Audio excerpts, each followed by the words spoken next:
typiquement, un joueur adulé par ses supporters. Il y a la dimension festive, la dimension média de la compétition. On n'a pas seulement affaire à quelque chose qu'on consomme et qu'on se contente de participer en jouant, en étant proactif. Les participants viennent observer les matchs.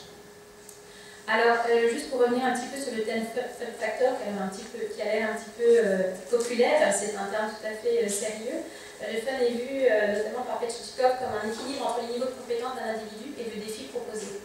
Pour Cécile Miyabi, qui est un psychologue en droit, un professeur qui plus est, il a rapproché ça de l'expérience optimale, le deuxième point un peu plus bas, plus précise, l'expérience de flow, de flux en français.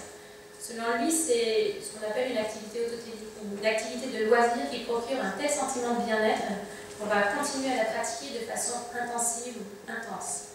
Donc, pour vous montrer un petit peu en image ce que ça veut dire, selon l'étude de Cécile Miyabi, voilà.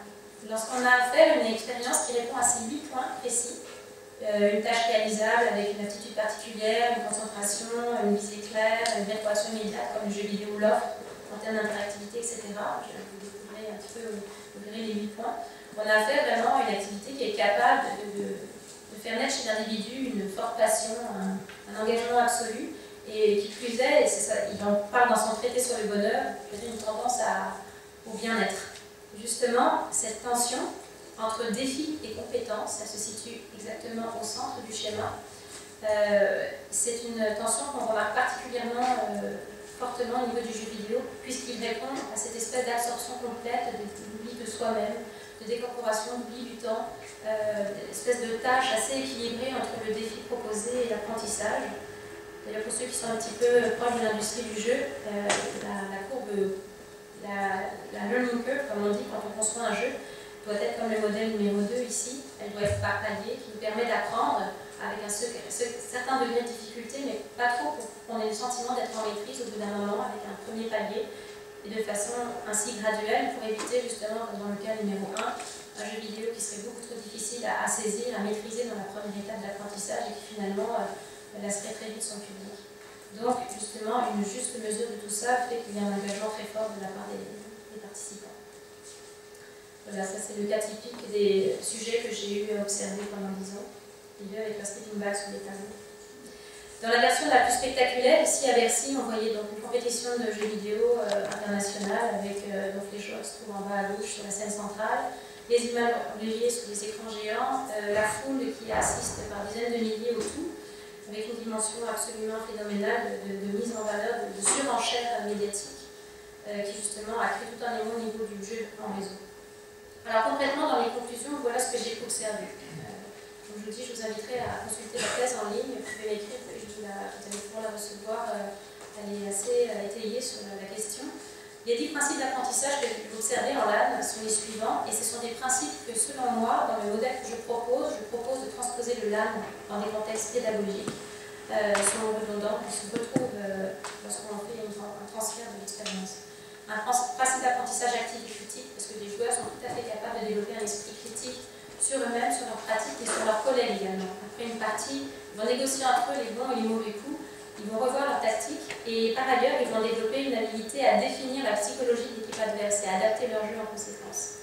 Principe du design, optimiser l'espace ergonomique autour d'ordinateurs mais aussi dans l'interface. Principe sémiotique, évidemment, ils vont en plus développer tout un vocable, des codes particuliers, tactiques pour appeler, pour des codes, comme on dit, ils vont appeler un code. Ce qui fait qu'à ce moment-là, les 5 joueurs assis côte à côte vont avoir leurs avatars qui vont se précipiter dans un coin de la carte, par exemple, ou encore ils font un autre appel et à ce moment-là, ça incite un de leurs joueurs à se sacrifier pour faire diversion.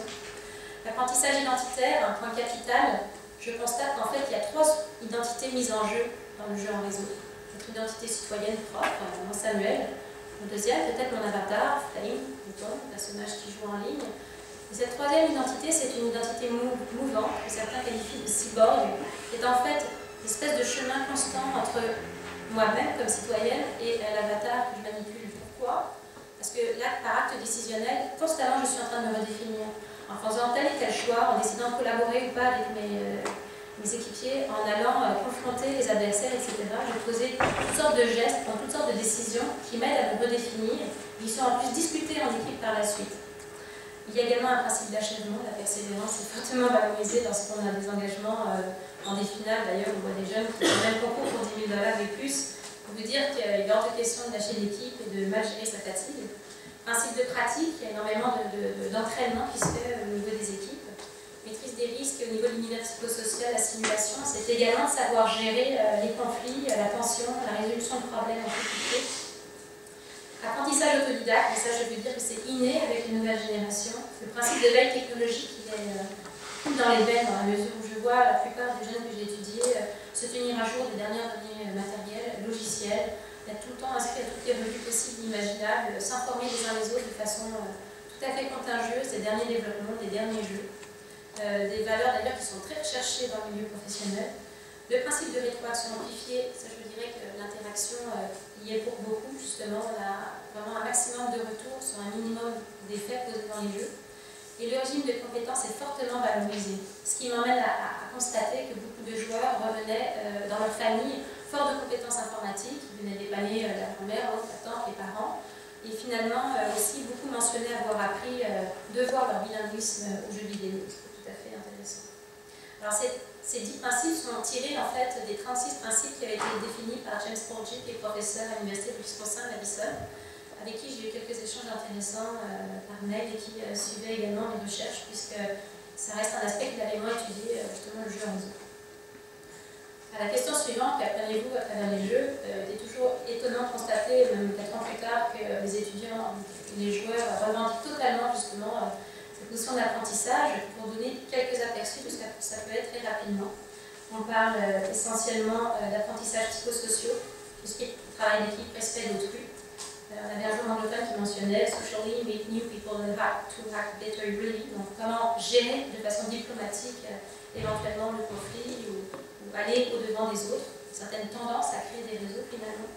Apprendre aussi à s'auto-gérer. Dans les équipes, ils régulent leur temps, ce qui veut dire que le fait de travailler ou de jouer à des jeux en réseau règle pour une partie le problème de dépendance au jeu. Parce qu'il est hors de question qu'un équipier se brûle pour ne pas être là lorsqu'il est temps d'affronter une autre équipe le lendemain. Donc il y a vraiment des autorégulations qui se mettent en place dans les équipes pour gérer le temps de jeu. Des apprentissages psychocognitifs intéressants, notamment au niveau de l'anglais qui était le plus souvent cité, l'esprit stratégique également. Ce sont des compétences transversales qu'on peut transposer dans d'autres contextes. J'avais cité ici rapidité d'esprit, résolution de problèmes, amélioration de la vision d'ensemble d'une situation, esprit de synthèse, stratégie générale, pratique des réflexes. Ce sont des termes qui ont été vraiment cités par les joueurs. Apprentissage psychomotriciel, la gestion du stress, du sommeil, des réflexes, on les comprend. Apprentissage technique, enfin, informatique et différentes compétences rattachées. Bref, d'une façon générale, on a quand même un éventail assez varié. Tout le monde y trouve un petit peu son compte, dépendamment, comme je disais, du profil aussi des joueurs. Ça va nous emmener à aller discuter un petit peu d'un point intéressant, c'est la typologie des joueurs. Alors, je vais d'abord vous présenter les stades de joueurs, et après je vais vous expliquer pourquoi j'ai constaté ça et en effet qu'est-ce qui se passe, pourquoi à force de pratiquer le jeu en réseau, il y a un développement de la maturité qui s'est fait, une certaine forme d'introspection finalement. Selon les 4 stades comportementaux que j'étudie, dans les premiers stades d'initiation, on a affaire essentiellement à des jeunes qui arrivent dans le LAN, qui ne connaissent pas grand-chose, qui souhaitent être initiés, qui sont pris en charge souvent par d'autres joueurs, et qui pensent que la solution c'est une machine performante et qui le plus souvent vont tout miser justement sur cet aspect matériel. Au niveau du profil psychologique, on a affaire à des personnes qui sont un petit peu complexées parce qu'elles ne maîtrisent pas encore l'outil, qui souvent veulent en apprendre beaucoup, qui vont faire énormément de transferts, donc ils vont observer comment les autres font et essayer d'adapter des comportements pour être justement passés inaperçus dans la masse des plus expérimentés. Et plus ils avancent dans l'âge, plus en fait ils vont développer une certaine forme d'esprit compétitif et une certaine forme d'attachement à leur clan. Au niveau du deuxième âge, que je qualifie un petit peu de croissance, le joueur va avoir tendance justement à commencer à critiquer, à avoir un esprit plus critique sur l'équipe, sur les décisions du capitaine, parce que dans les équipes il y a des capitaines, et justement commencer à dire telle tactique n'était pas forcément payante finalement. Je suis pas tout à fait d'accord avec les stratégies, moi j'ai hâte de monter mon équipe, je reverrai ça à ma façon, j'aurai une certaine philosophie du jeu, etc. Donc il y a une appropriation finalement du phénomène humain et technique. Au niveau du troisième âge, je vous dis qu'une scission entre le deuxième et le troisième, généralement la cassure se fait quand même autour de 20 ans, étant donné que c'est l'entrée aux études, c'est l'entrée dans la vie aussi, j'ai envie de dire, souvent professionnelle ou bien une vie avec un conjoint, une conjointe. Au niveau de la maturité, ce troisième âge, on remarque des joueurs qui ont tendance à vouloir davantage axer leur expérience sur le relationnel.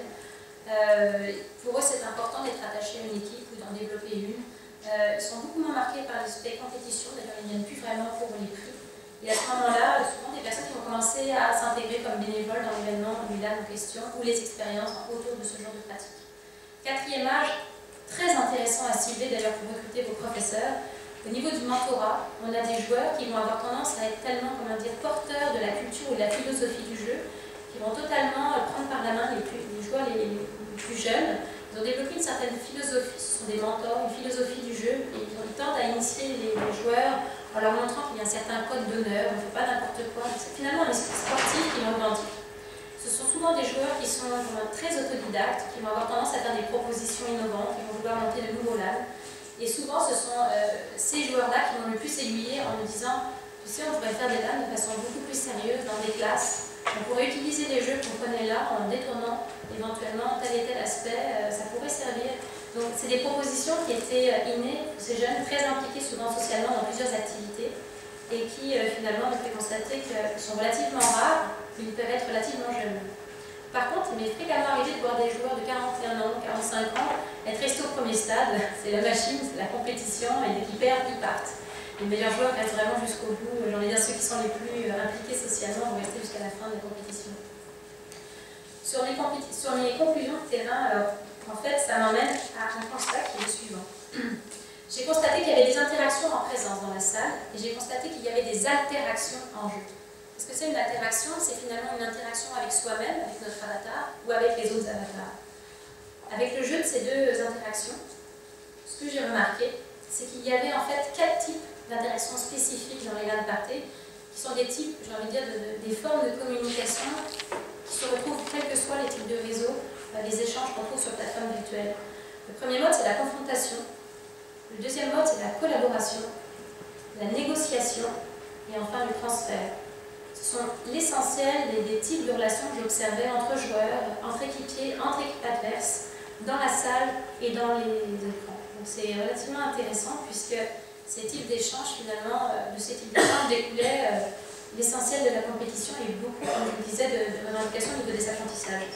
Autre point tout à fait unique dans le LAN, regardez un petit peu le schéma plus bas, au niveau de l'effet contextuel, lorsqu'on se trouve en présence, lorsqu'on est en présence avec des personnes et qu'on va vers elles, on est généralement naturellement intimidé, moins porté à divulguer beaucoup de choses sur nous, à défendre des opinions, jusqu'à ce qu'on commence à s'approprier un petit peu la relation.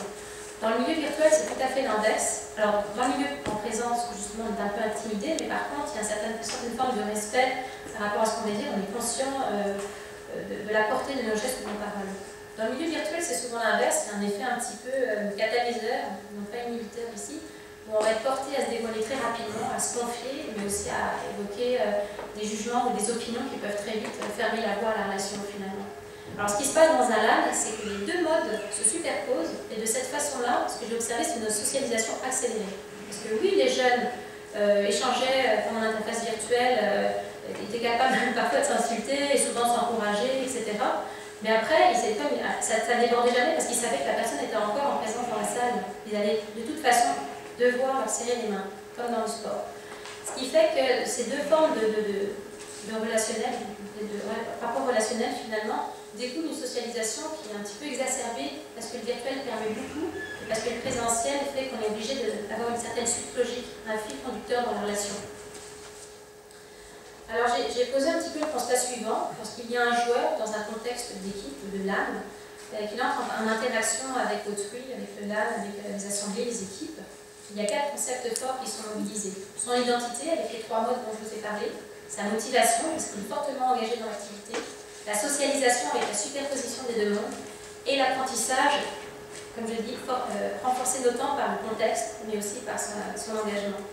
Comme tout ça se joue en présence au niveau du virtuel et du présentiel, j'ai vraiment constaté qu'on avait, on définit une typologie, on avait justement des joueurs qui se socialisaient malgré des jeux relativement violents qui pouvaient inquiéter. Et finalement, ce que je constatais, c'était beaucoup d'apprentissage ou de compétences transposables dans d'autres secteurs d'activité.